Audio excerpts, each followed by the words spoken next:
పెద్దలు తెలంగాణ ఉద్యమ నాయకులు తెలంగాణ రాష్ట్ర తొలి ముఖ్యమంత్రి కేసీఆర్ గారికి రాజకీయ దురుద్దేశంతోని కాళేశ్వరం కమిషన్ పేరుతోని నోటీసులు ఇవ్వడాన్ని నిరసిస్తూ ఇక్కడ చేపట్టినటువంటి ధర్నాకు ఇంత పెద్ద ఎత్తున హాజరైనటువంటి తెలంగాణ వాదులందరూ కూడా ఉద్యమాభివందనాలు తెలియజేస్తా ఉన్నాను. తెలంగాణ జాగృతి నుండి మరి ధర్నా చేస్తామని ప్రభుత్వానికి మేము రిక్వెస్ట్ చేసినాం. పోలీసు వాళ్ళు పర్మిషన్ ఇచ్చిండ్రు.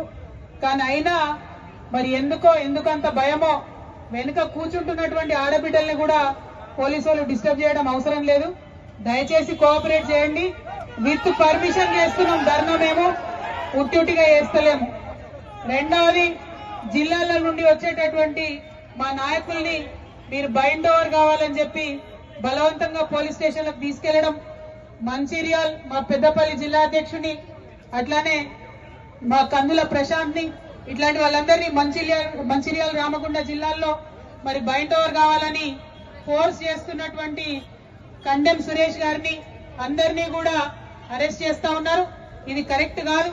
ప్రభుత్వం పర్మిషన్ ఇస్తే ప్రజాస్వామ్యం ప్రజాపాలన అని చెప్పుకుంటున్నారు. మా వాయిస్ వినిపించనియాలి. అంత భయం అయితే పర్మిషన్ ఇవ్వకండి. ఎందుకోసం భయపడుతున్నారు ఇవాళ ముఖ్యమంత్రి గారు గాని ప్రభుత్వం గాని? ఎందుకంటే మీరు చేస్తున్నది 100% తప్పు అన్న విషయం మీకు తెలుసు. ప్రజాక్షేత్రంలో మేము మిమ్మల్ని ఎండగడతామన్న విషయం తెలుసు. అందుకే ఇవాళ చేస్తున్నటువంటి ప్రజాస్వామ్యబద్ధంగా చేస్తున్నటువంటి ధర్నాను మీరు అడ్డుకోవాలని చూస్తా ఉన్నారు. ఊరుకునేది లేదు. మీరు మమ్మల్ని ఇక్కడ అడ్డం పడితే హైదరాబాద్ లో చేయనీయకపోతే జిల్లా జిల్లా పోతాం బిడ్డ, గల్లీ గల్లీ తిరుగుతాం.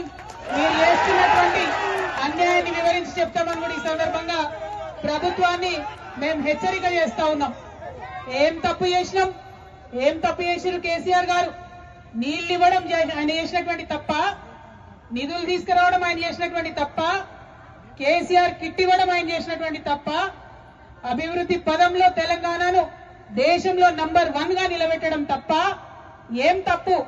ఎందుకోసం నోటీసులు ఇచ్చిరని ఇవాళ తెలంగాణ జాగృతి తరఫున, యావత్ తెలంగాణ సమాజం తరఫున నేను కాంగ్రెస్ ప్రభుత్వాన్ని ప్రశ్నిస్తా ఉన్నాను.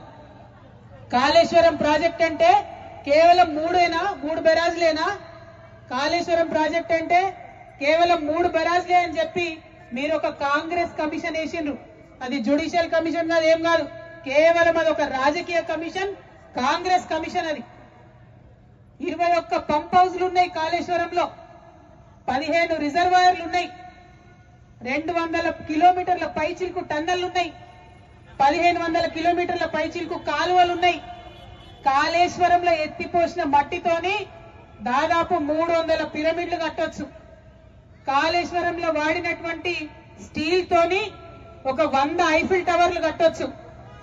కాళేశ్వరంలో పోసినటువంటి కాంక్రీట్ తోని ఒక 50 బుర్జ్ ఖలీఫాలు కట్టొచ్చు. అంత పెద్ద ప్రాజెక్టు కాళేశ్వరం. కాళేశ్వరం ప్రాజెక్టు మొత్తం కంప్లీట్ అయితే 35% తెలంగాణ భూభాగానికి సాగునీరు ఇచ్చేటటువంటి ప్రాజెక్టు కాళేశ్వరం ప్రాజెక్టు. 40 టీఎంసీలతోని శాశ్వతంగా హైదరాబాద్ కు మంచినీళ్ళు ఇచ్చేటటువంటి ప్రాజెక్టు కాళేశ్వరం ప్రాజెక్టు. 16 టీఎంసీలతోని మన పరిశ్రమలన్నిటికీ కూడా నీళ్లు ఇచ్చేటటువంటి ప్రాజెక్టు కాళేశ్వరం ప్రాజెక్టు. ఇన్ని ప్రయోజనాలున్న ప్రాజెక్టు, ఒక నదిని మొత్తం ఎత్తిపోసినటువంటి ప్రాజెక్టు, ఎక్కడో 90 మీటర్ల అడుగున ఉండే నీళ్లను 630 మీటర్ల పైకి ఎత్తిపోసేటటువంటి project. Multi level lift irrigation scheme, మామూలు multi level lift irrigation scheme కాదు, world's largest multi level lift irrigation scheme. నేను ఇవాళ ఛాలెంజ్ చేస్తా ఉన్నా.